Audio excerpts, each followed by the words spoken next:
북한 선조 30년 6월 13일 MCN 첫 번째 기사 1597년 명만력 25년 정은 조주비 와서 아뢰기를 정은 윤탁이 이념하고 물러갔는데 병에 걸려 죽게 되는 것은 사람이면 피할 수 없는 길이고 길이 멀다 보면 형편상 길을 넘길 수도 있는 법입니다.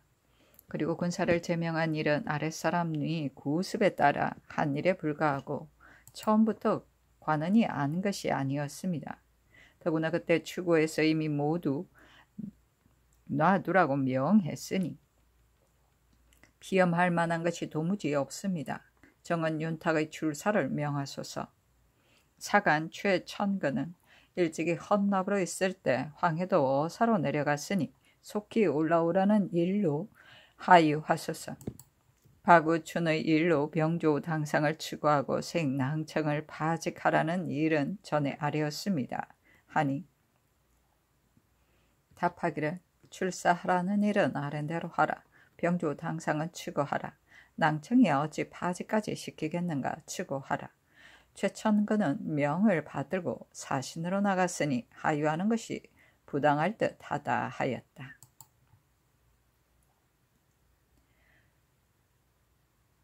선조실록 89권 선조 30년 6월 13일 MCN 두 번째 기사 지평 남이신이 대선 김천 장령 나급 지평 500명 이 와서 아뢰기를 근래의 모든 곳의 관원들이 공무를 태만히하여 직책을 근실히 수행하지 않고 있는데 그 중에서도 삼관의 참하관들이 더욱 심합니다.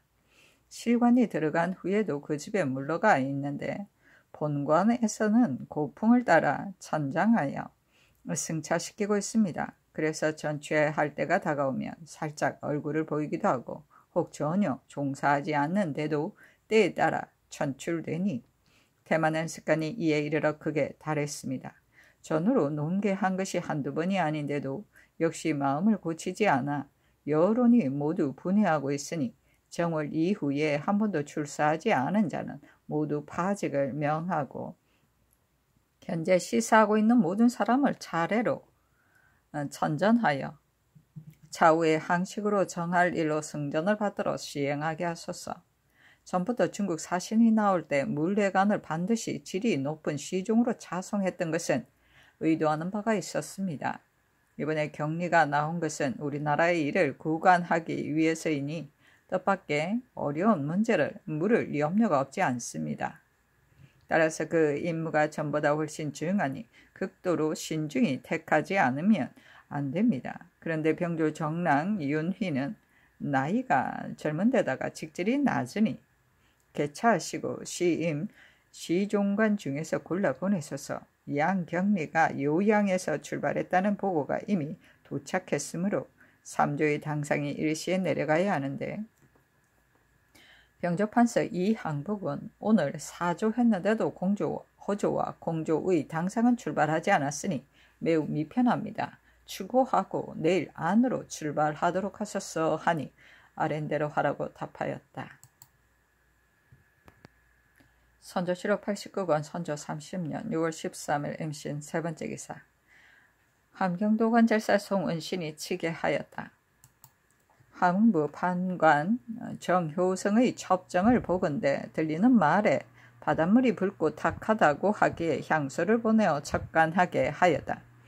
향수 한 자립이 수본에 화도와 동명사의 양도에서부터 육로로 30여리 가량까지 이번 5월 15일에 혼탁해지기 시작 2월 25일부터 27일까지 붉고 탁한 색으로 변했으며 28일에는 점차 다시 맑아졌다고 하였다. 견문한 바로는 들어 혼탁할 때가 있었지만 이번보다 더 심할 때가 없었고 적탁은 전고에 없었던 것으로 변이가 비상하다 하였습니다.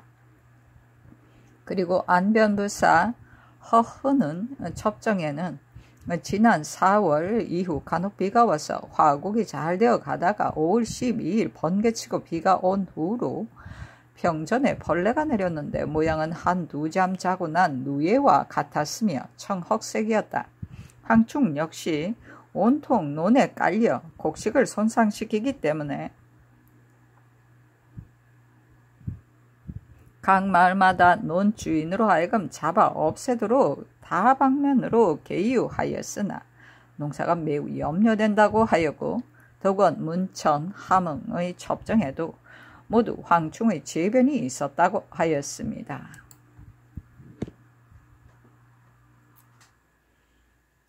선조실록 89권 선조 30년 6월 13일 임신 네번째 기사 경상도 방어사 권엉수의 서장에 양산군수 김극유가 치부하기를 적중에서 나온 경성인 최소 질금에게 사로잡힌 원인과 적의 정세를 추문하였더니 초사에 서울에 사는 생원 김발의 종으로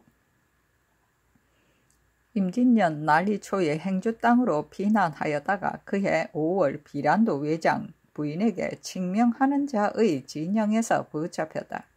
다음에 5월 부산포로 내려갔다가 즉시 일본으로 들어갔다. 금년 3월 외인들을 데리고 함께 도로 나왔는데 이번 6월 밤중에 몰래 도망해 왔다 하였다.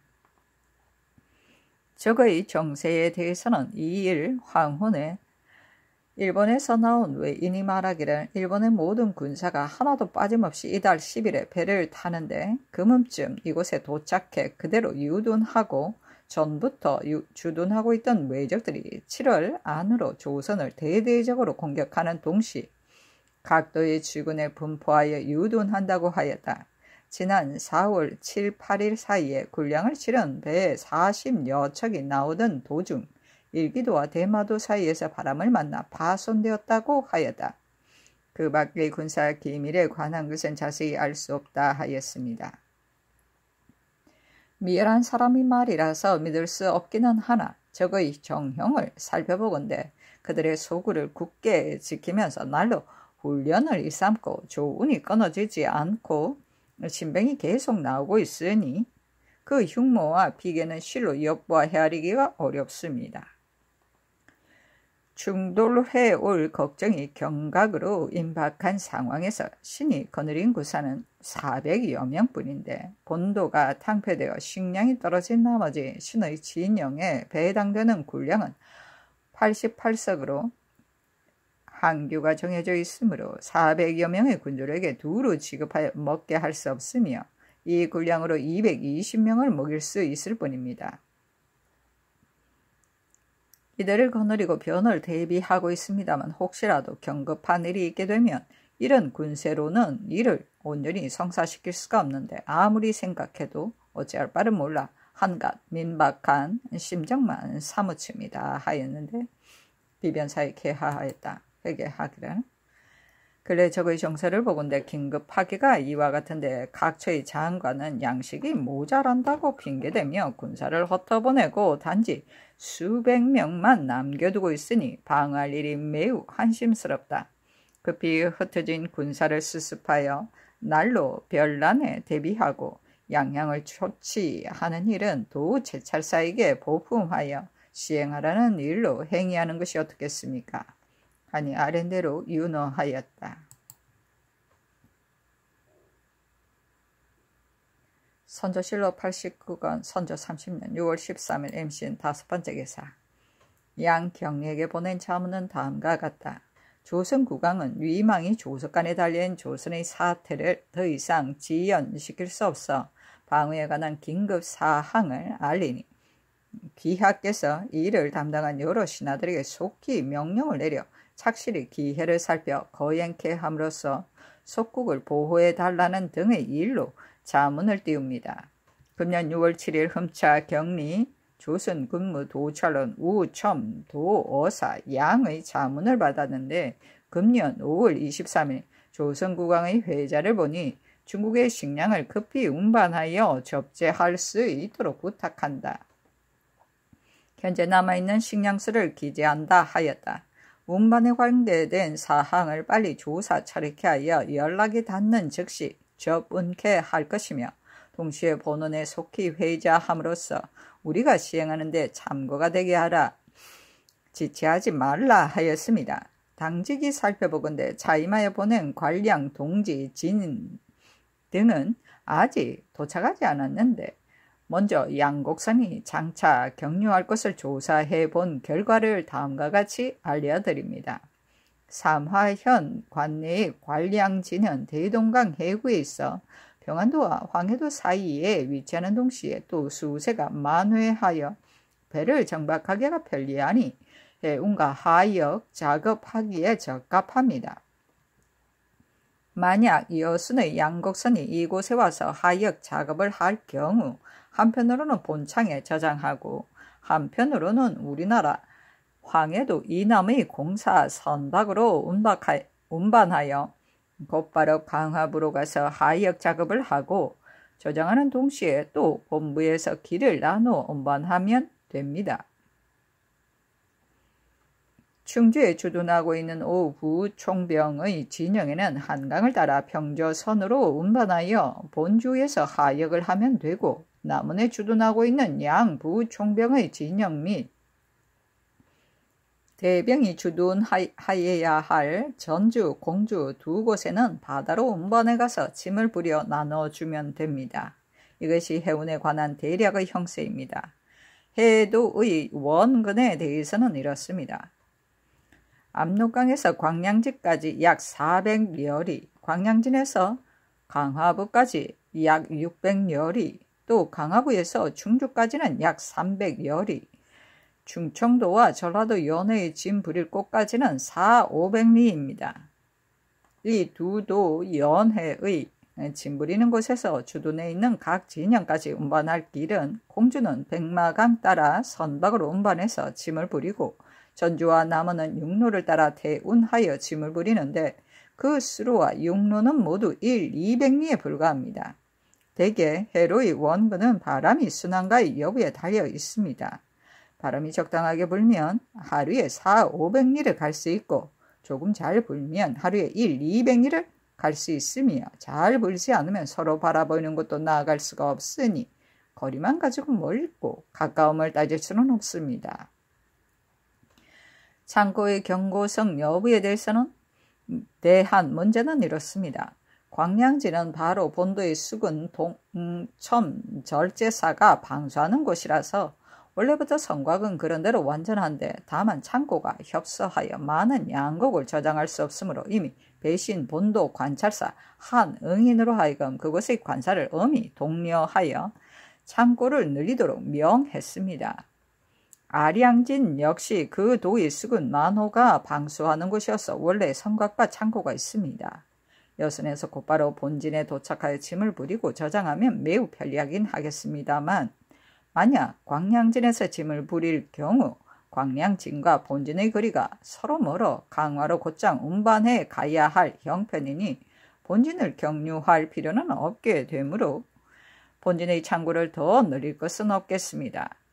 강화부는 한강의 해구에 위치하여 실로 제로의 요충지가 되므로 원래 성과 창고가 있는데 이미 또 배신의 본도 관찰사 홍 이상으로 하여금 그곳의 관사를 독려하여 창고를 늘리도록 하였습니다. 다만 광양진과 강화에는 원래 창고를 늘려 지었으나 그 간수가 얼마나 되는지 아직 조사하여 회계해 오지 않았습니다.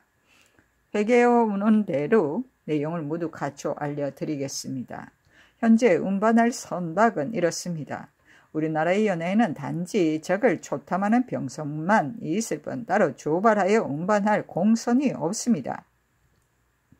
그래서 각처의 업과 상업에 종사하는 가구를 믿고 사사로이 만든 선박들을 찾아낼 수밖에 없는데 이 선박들은 모두 범선으로서 선체도 협소하므로 큰 것이라야 겨우 500~600석을 싣고 작은 것은 100~200석밖에 싣지 못합니다.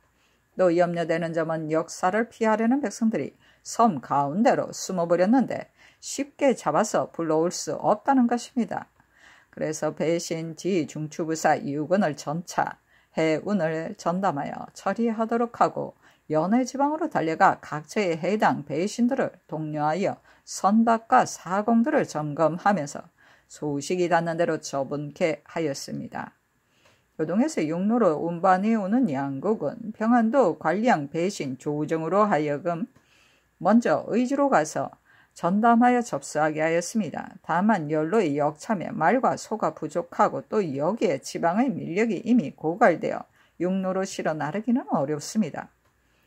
그래서 지금 생각으로는 광양진 이북 연해에 남아있는 선박을 모아서 의주에 있는 양미도 이곳으로 운반하여 산동에서 오는 양미와 일제히 선박으로 각 처에 운반할 계획입니다. 다만 해운, 육운의 양국이 모두 본처에 모이게 되면 본처의 이남의 선박과 인력으로는 끝내 부족하게 될 것인데 기한 내에 운반하지 못해 군량이 떨어지게 될까봐 밤낮으로 염려됩니다. 광양진 이북과 이남의 해로는 별로 장애가 없으니 해운해 오는 양곡선이 곧바로 강화에 이르러 하역하는 것도 편리하겠습니다. 이제 보내주신 자문을 받는 즉시 원래 차임했던 대신 유근을 다시 보내 정성을 다해 처리하게 하고 연락이 닿는 대로 처분케 하되 태만이의 일을 그르치지 않도록 함은 물론 해답하는 자문을 보내야 마땅하겠기에 이렇게 회자를 드리니 살펴 시행하시기 바랍니다. 이상 흠자 경리 조선 군무 도찰원에 자문합니다.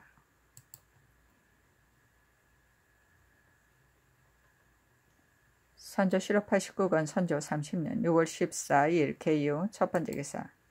오부 총병 오유충이 왔는데 상이 모하간에 행행하여 맞아 위로하였다. 사시정각에 동가하자 왕세자가 골문 밖에서 지송하고 다시 문학성 이문을 보내 모하간에서 문안하니 알았다고 전교하였다.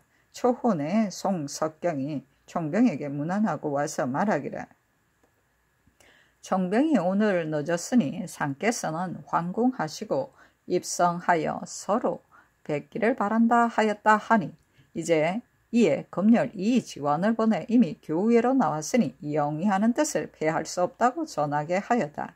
초경에 총병이 도착하여 계단으로 들어와 막차로 올라갔다가 잠시 후에 나오니 상이 소차에서 나와 서로 업하고는 배석으로 나아갔다. 오유충이 그는 몸가짐이 참남하지 않고 군조를 엄하게 검칙하였는데 우리나라에 온 여러 장수 중 그와 짝이 될 만한 자가 실로 없다. 말하기를 조이가 상자 안에 있는데 꺼내지 못해 청복으로 뵙게 되어 미안합니다 하였다. 상이 양배하기를 청하니 유충이 명대로 하겠다 하고 자기 역시 양배하여 사언하기를 청했는데 상이 감당할 수 없다고 사양하였는데도 굳이 청함으로 상이 억지로 이어 어길 수가 없다 하였다. 유충이 또 자리를 받고 절하기를 청하자 상이 그것은 결코 감당할 수 없다고는 사배하였다. 상이 통사로 하여금 먼저 황은에 감격한다는 뜻을 말하게 하자 유충이 말하기를 황상께서 어찌 구해주지 않을 이치가 있겠습니까? 다만 적들이 처음에 봉함을 받고자 하였으므로 톱을 하지 않았던 것인데 끝내 천조를 기만하고 다시 감히 동병하였으니 이번 출사야말로 그냥 묵갈 수 없었던 것입니다. 유 총병 역시 1만 명의 군사를 거느리고 이어서 나올 것입니다 하였다. 상이 말하기를 유 대인이 또 나온다니 황은이 더욱 만극하외다. 대인이 전에 평양정투에서 제일 먼저 공략해 우리나라가 거기에 힘을 입었는데 이제 또 재차 나오니 우리 백성들이 다시 살아날 희망 있게 되었소이다. 사배하겠소이다 하니 유충이 말하기를 성상의 말씀이 당연합니다. 평양전투에서 우리가 먼저 성을 탈환했습니다만 이는 왕사로 나온 이상 본디 저희가 해야 할 직분이었습니다. 후에 경주에 있을 때 군마가 적어 군사 지원을 요청했는데 중간에 가로막혀 오랫동안 한산하게 되었습니다. 이번에 나아가라고 해서 또 온 것이니 사업에는 감당하지 못하겠습니다 하였다. 상이 통사에게 이르기를 그가 주의를 입은 까닭에 대하여 말을 잘 꾸며 일러주라. 만약 뭐가 나게 이야기하면 중국 조정과 이 제독에게 배가 될 것이니 잘 꾸며서 말하라 하고 상이 말하기를 대인의 공덕을 우리나라가 힘입었으니 사배하지 않을 수 없소이다 하니 유충이 말하기를 어찌 감당하겠습니까? 그런데 이곳의 수병은 얼마나 되며 육병은 얼마나 되고 전배는 얼마나 되는지 알고 싶습니다. 사배는 감당할 수 없습니다. 하였다. 상이 말하기를 사배를 다시 청하여야겠소이다.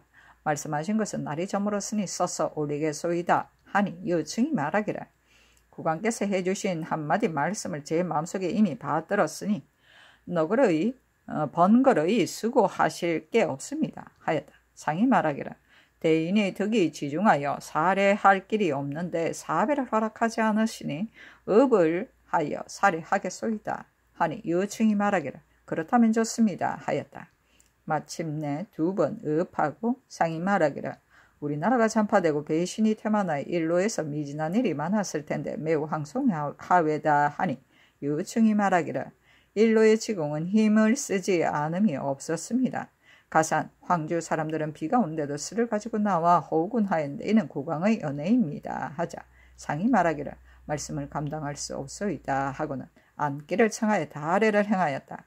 상이 말하기를 대인을 처음 보던 날에 주례를 행하려 했는데 대인이 굳이 하지 못하게 하여 매우 서운했었소이다. 하니 유충이 말하기를 제가 그늘인 절강 복근의 군사는 척 총병이 훈련시켰고 저는 그 문생입니다. 어찌 저의 물을 어기고 폐단을 짓는 일이 있겠습니까?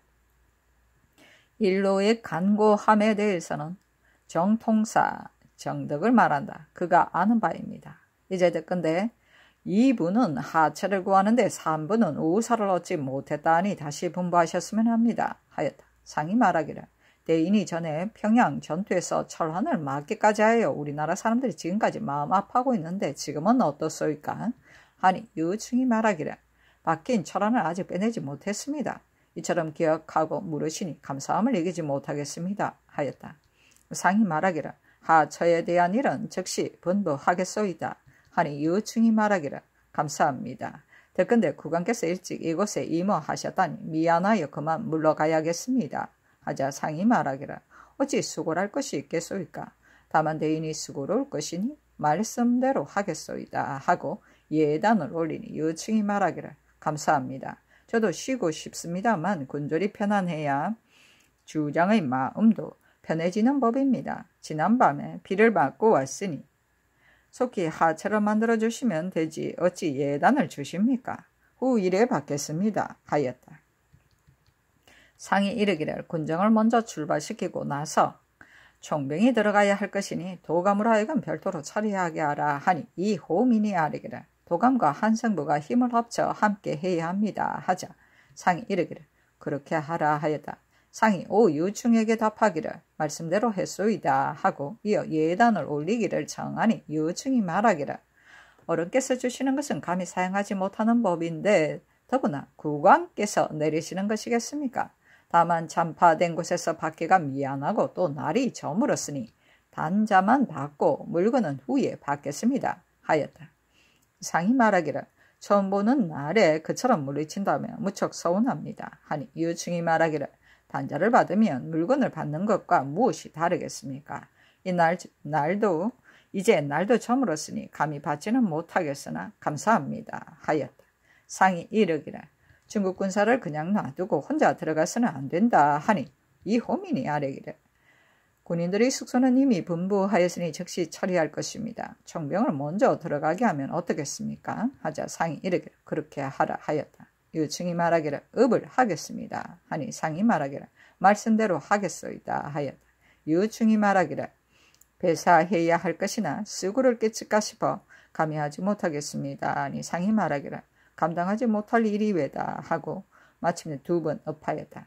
상이 계단을 내려가 전송하려 하자 유충이 굳이 사양을 내려오지 말기를 청하였다. 상이 계하의 말을 대게 하니 유충이 다시 청하였다. 상이 입차하였다. 상이 재차 업하니 유충이 마침내 말을 타고 떠났다. 상이 환궁하니 왕세자가 골문 밖에서 지영하고 인하여 들어와 문안하였다. 정원, 약방 제조와 이품 이상의 옥당이 문안하였다.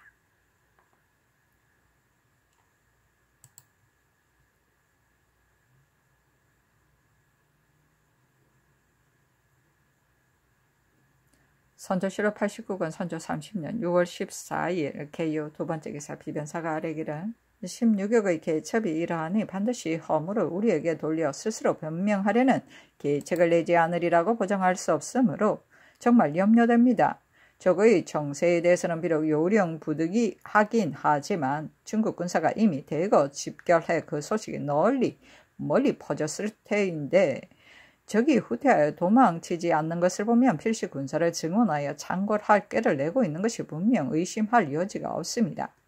더구나 채타민의 말이 비록 자세하지는 않지만 적선이 연나라 바다를 건너와 가덕도, 안골포, 부산포, 서생포에 나누어 주둔하고 있으니 다시 충돌해올 형세가 충분히 드러나고 있습니다.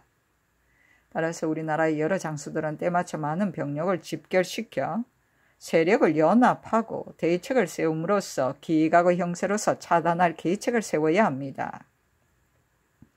그리하여 안으로는 중국 군사로 형세를 이루게 하고 밖으로는 수군으로 바닷길을 견제하는 동시에 험고한 요새지를 굳게 지켜 복병을 배치함으로써 주인의 입장에서 계획을 맞는 계책을 먼저 정하면 그래도 지탱할 수 있는 형세가 될 것입니다. 그저 중국 군사만 믿고 팔짱을 끼고 편히 앉아서 낭패를 당하게 해서는 안 됩니다. 이미 강상에 모인 수군 병력이 장계에 의하면 벌써 2만여 명이나 되니 병력을 충분합니다. 부대를 나눠 교대로 나가 부산 앞바다를 왕래하면서 적으로 하여금 겁을 먹고 감히 발동하지 못하게 하는 것도 한 가지 계책입니다. 만약 시를 지체하면 허다한 군사들이 양식이 다하여 또 흩어져 버릴 터이니 다시 거병하기가 어렵게 될 것입니다. 이런 뜻을 선정관을 보내 도채차사와 도원수에게 하유하여 그들로 하여금 제장을 신칙하게 하는 동시에 그들의 적정을 살펴 치부하게 하는 것이 어떻겠습니까? 하니 답하기를 도망쳐 후퇴할 리는 원래 없다. 수군을 나누어 왕래하게 하라는 말 역시 생소한데 수군을 경계시키지 않을 수 없다. 중국 군사가 만일 지탱하지 못하면 반드시 난명이 될 것이니 모든 것을 깊이 생각하지 않아서는 안 된다.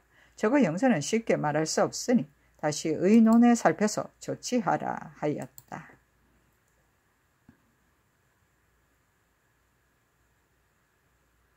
선조실록 89권 선조 30년 6월 14일 개요 세 번째 기사 경상 우도병사 김응서의 비밀 장계가 왔다.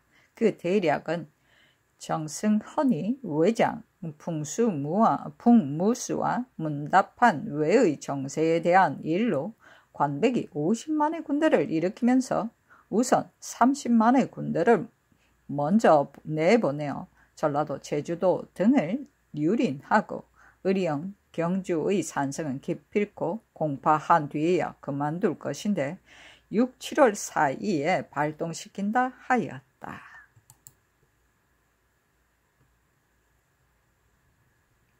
선조실록 89권 선조 30년 6월 14일 개요 네 번째 기사 도원수 권율의 비밀 장계가 왔다. 그 대략은 행장이 김응사에게 보낸 글 한 통을 올려보낸 일이다. 글의 내용은 이러하다. 조선 병마의 김방어사 조카에게 품한다. 일본에서 평조신이 돌아왔기 때문에 즉시 요실화를 시켜 크고 작은 일을 막론하고 다 조카에게 알려주도록 했다. 또 머지않은 앞날에 일본 군병이 바다를 건너 유돈할 것이어서 밤낮으로 마음이 아프다. 그러나 다시 무슨 소용이 있겠는가. 잘 살피도록 하라. 정류는 6월 3일 풍신 행장 씀. 선조실록 89권 선조 30년 6월 14일 개유 다섯 번째 기사 허문관이 아뢰기를 본관의 실록하는 일에 대해 정교가 계셨는데 그 의뢰에 따르면 현재의 관원이 모두 다 모아야만 할 수 있습니다. 지금은 부결이 임몽정이 밖에 있으면서 올라오지 못하고 스찬, 김광엽, 김신국, 부스찬, 남이공유 모두 사명을 받들고 밖에 있는데 이들의 경우는 언제 올라올지 더욱 기약이 없습니다. 지금까지 내려온 그 의뢰 역시 경솔이 고칠 수 없는데 어떻게 해야 할지 감이 없습니다. 하니 전개하기를 본관의 관원수가 속 적으니 속히 실록해야 한다. 임몽정은 오래지 않아 곧 올라올 것이다. 김광엽은 쉽게 올라오지 못할 듯한데 우선 채차하면 그 의뢰도 어기지 않을 듯 싶고 속히 실록하는데도 변할 듯하다. 2조로 하여금 대신과 함께 의논하여 처리하게 하라 하였다.